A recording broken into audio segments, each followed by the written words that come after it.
તમારે જો હરગવો આવે તો આવી રીતે મીઠા હરગવાના છે ને કટિંગ લેતા આવવાના અને પછી ખેતરમાં સેજા એકાદ ફૂટનો ખાડો ખોદી નાખવાનો.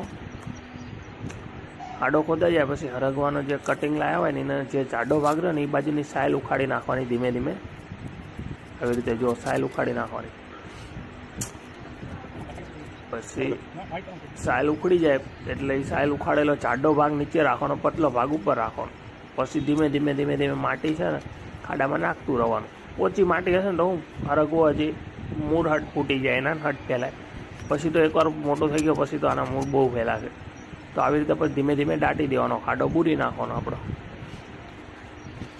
વધારે તો છે ને 6ઠા મહિનામાં વાવો ને ચોમાસામાં એટલે હટ ઉગી જાય. બાકી ગમે ત્યારે વાવી દેવાના. કટિંગમાં તો કાંઈ પૈસા થતા નથી. એના પર પાણી દરરોજ નાખવાનું. આમાં જેટલું પાણી દેશો ને એટલો હરગવો વચ્ચે. પછી 15 દી મહિનો થશે, કાંઈ નક્કી નહીં આમાં. જો આવી રીતે ફૂટવા માંડશે. મારા તો